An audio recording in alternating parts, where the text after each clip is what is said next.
Good day and welcome to Ramble On, Armidale Regional Council's podcast. Perhaps the Armidale Mall stage might be known as the Prickle Chip going forward. It cost a lazy $2 to $3 billion to build, so I have to say I don't have that sort of change. So, no. Probably the best $4 million we've ever spent.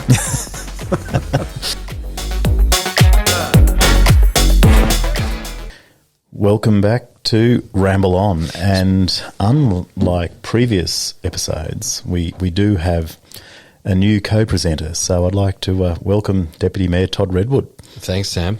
It's good to be back again. It's been a while since I've been in the hot seat of Ramble On. It has. Well, the GM's a hard man to shift, but mate, good to have you back.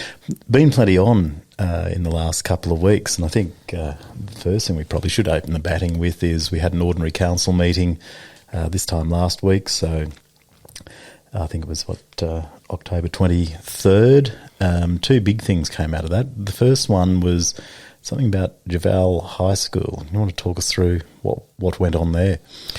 Yeah, so at a previous OCM we discussed the possibility of having discussions with Homes New South Wales about the development of that Duval High School site and then the adjoining council-owned land to be able to develop up to about 150 houses. Of course, when you start to discuss some of those things, some people in our community got a little bit excited about the prospect of having a new community, a new like an estate of housing there. And there were some people that were quite excited about it and other people that weren't so excited about having... Or differently excited. Yeah, excitement of a different sort, that's right. But, ultimately what's happened now is that Homes New South Wales has actually withdrawn their interest in that site, which I think from my point of view is disappointing because it was a good opportunity to develop an area of land in Armidale that is effectively not being used anymore. I think the words that the Minister for Education used was surplus land, meaning that it's not needed for education purposes anymore. So whilst there was some interest from the community about the fact that Duval School should continue, it hasn't been there for quite a while, and no one has any intention of making it into school into that zone. No, which is unfortunate. I can understand some of the community sentiment. To have a second public high school, makes a bit of sense, but or a lot of sense in an ideal world. But Duval is owned and still owned by the Department of Education, so it's up to them what they want to do with it. If they want to develop it, or return it to a school. But the indicators are they won't return it to a school. So we'll wait and see. Probably another thing just to note with Homes New South Wales, which is the state government's developer, is that it wasn't they just looked at the Armidale project and walked away. They actually withdrew their interest in, I think, 8 other projects around the state that they were looking to develop. So I think something in the messaging there that they had some projects that were on the run already that they needed to get through the sausage machine, so they stopped taking on new things and just worked on the ones that they were working on. So who knows? Who knows? State government election in 18 months or thereabouts, so maybe they need some runs on the board, not more work in progress. Yeah, that's right. Yeah. Get some houses built. Indeed. What else did we have? We had the from the OCM. Well, the other big ticket item in the OCM last week was about the rail trail. So maybe you'd like to fill us in on how that's when gone. You talk about excitement with Duval, nothing garners more excitement than the very mention of rail trail here. It's probably worth walking through just why this item came up and what it meant and what the future looks like. So the item came up. There was amount of $500,000 set aside in the budget, and that was voted on unanimously by the councillors back in June. And that $500,000 was to partly complete the studies required to meet the rail trail framework. So the New South Wales government in 2023 enacted the rail trails framework, and it meant that anything that had been done prior was kind of redundant. So this is a pathway that the New South Wales government requires if a rail trail is to come into being. And there are a number of studies that need to be done. So there's Aboriginal heritage impact assessments, there are structural studies to be done, there's biosecurity, there's also a whole bunch of community consultation. And environmental as well. Plenty of environmental things too. So ARC approached the New South Wales Public Works Authority for them to do all of this, manage it, etc., etc. And the quote or the estimate came back to complete all those studies in order to meet the rail trail framework was $1.1 million. Well, we'd only budgeted 500, and so that meant that I guess the officers were seeking an endorsement from council to spend up to the 500, and that's a stop point. Unless we can find from outside council sources, so third-party funding, whether it's government grants or what have you, the remaining 600. Yeah. So it's a bit of a jump-off point. Get the remaining 600 and then complete the studies, and then it goes to the state to make that assessment with the rail trail framework, and from there that will then lead to a lease over the corridor, and it's at that point we can go and seek funding to build it. Everything's been a little bit back to front. We receive funding without access to the corridor. So I think there's a few facts that need to, I guess, be put on the table around the rail trail. And one is the loss of funding is not a disendorsement by government or funding bodies as to the merits or otherwise. It was just it couldn't be used because the legislation wasn't in place to use it. So we now have a pathway. The other thing, and this is really, really important, let's call it them, for want of a better term, the train enthusiasts, those that want to bring back a train. The issue is not enthusiasm for a train. I'd love a train to return. Yeah. Nor is it potential users of the line. We have a group called NERI who are doing up some rail motors. Heritage. So it's effectively heritage trains. They'll be able to run that south, but they're desperate to run it north. Great. They've got to get once the train is actually going. It's not the users, it's the cost to reinstate that the railway, and that is considered prohibitive. The state's said it's not going to do it. There's been no credible private operator with access to cash or funding that's keen to do it. There's a lot of enthusiastic private operators, but no one with the pockets deep enough to do it. So the corridor, I think everyone needs to think longitudinally about this. It's a bikes now, trains later. Otherwise, we are going to be waiting for another 35 years for nothing to happen, then another 35 after that. Yeah. So it's about cracking on, and that's what council voted to do, voted 6-2. And if you unpack the lease arrangement under the legislation that was passed, which enabled rail trails to progress, it says that whilst the rail corridor would be leased, in this case to Armidale Regional Council, there's nothing stopping the state government taking it back, resuming it for a train, at the point that they wanted to or needed to. But as you said, the likelihood of that happening in the next decade, 2 decades, 3 decades is quite slim at the moment. The other thing I was going to just ask you about in relation to that was, some people said, well, you had the funding, 5.3 million. Why didn't you do the studies with that? Yeah, it's a fair question that gets asked, but the funding was specifically for construction.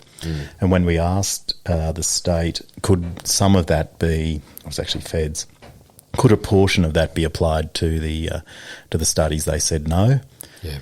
And the council budgets at the time did not have any amount in there. So this is a new term of council. Another thing people have said, the previous council has a motion on foot to, not spend any money on a rail trail. Previous councils cannot hold an incumbent council to ransom for those decisions. So it's not illegal what has been done. It's not a breach of any, council regulations or any codes. So So we're cracking on there. It really is about amenity, and really good amenity, and it's not just for tourism. It's interesting. I have young kids, as you do too. They're giddy with excitement about a rail trail. They need a safe place to ride. So far from it being something exclusive for wealthy retirees. I don't know about you, Todd, but when I was young, every kid had a bike. Yeah. And if you don't have a bike, there are free ones at the tip shop. Yeah. So this is about our kids. It's amenity. It's making this a vibrant place to live. And I think that gets lost in the noise. There's a lot of people that don't want the kids to have something. I'll come back to cycling and kids in a moment. But speaking of amenity, Creative Streets, you were there? I was, as you were as well. There's evidence of a photo that we can't have getting out. That's right, on the couch. But fantastic. I mean, what an amazing event, and probably unexpected as well, because I'm not sure that anyone really understood what was going to unfold before us. Probably just the activation team from council who'd pulled it all together, and my God, what an incredible event that they put together. It was. Really, I mean, buzzing, and it grew very quickly. I was chatting to a couple of people that were down there early in the afternoon, sort of, between 4 and 5, and they were enjoying a bit of space, and all of a sudden the crowds came in, and they just were, I guess, alight with everything. And I think I ran into you some stage during the night, and I said, I'm just aching in my in my cheeks from smiling at watching people enjoying themselves, having fun, and I think what a great event. And this was just year 1 of 3. That's right. And look, it was a cracker. That activation team that we have, they're the same ones who pulled together the Big Chill. And when they were describing it, I couldn't quite get my head around it. I saw a map. I did a bit of promo. It's not until you lived it you saw how good it was. And exactly. Massive hats off to the community who came down and participated. Yeah. There were queues 20 deep for absolutely everything. It was pumping. It was a huge thing, that Creative Streets Festival, and as you say, that was year 1 of 3. Yeah, and very diverse too. Like lots of different things to appeal to, I guess, different groups, but also the mix that you could go from one area to another and be immersed in a different type of creativity. Some you do it yourself, and others you watch, and of course, just the vendors, the food vendors, and all the rest. We had a great time. Yep, it was wonderful. Speaking of great times, what else have you been doing to keep yourself occupied outside of council and work and family? A bit of a leading question here. It is one that you'll probably know a little bit about as well. But as some of you will have experienced and others know, the Armidale Revue, which was a rebuild of what used to be the St Mary's Revue for many years, was held last Thursday, Friday and Saturday nights.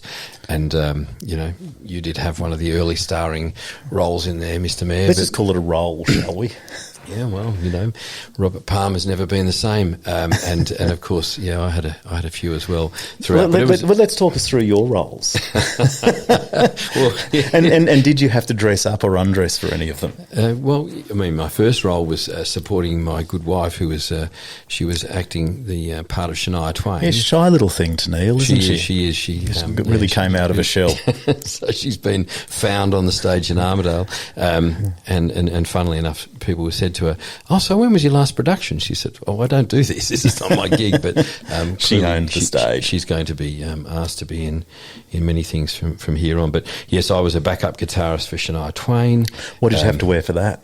It was quite a revealing mesh T-shirt, lovely, and pleather pants, and some ski goggles just to emulate the backups in. So you must have got yourself in some pretty good shape then.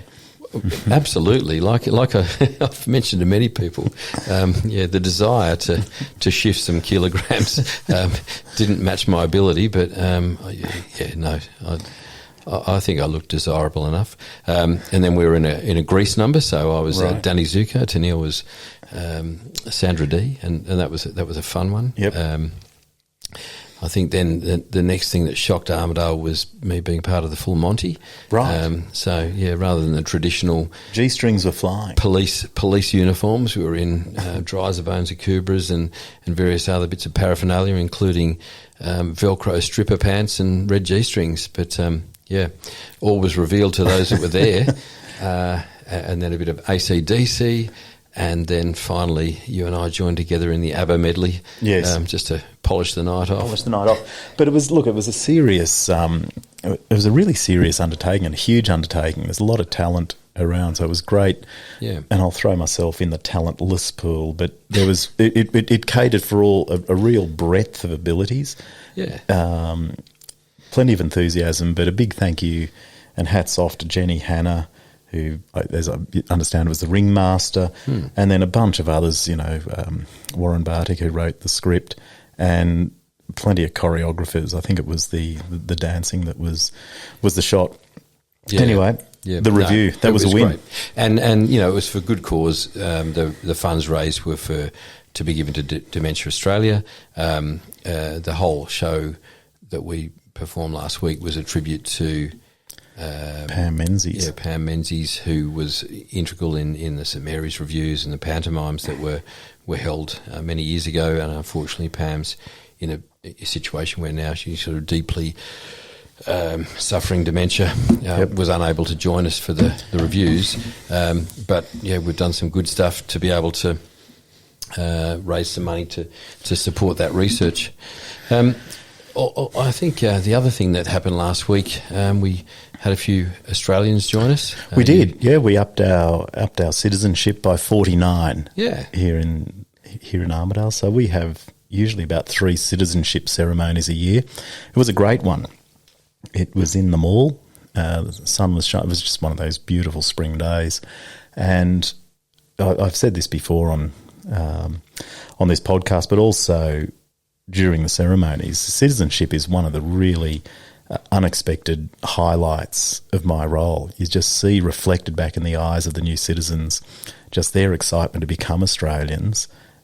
Just means that really what you and I were born into, we've taken for granted.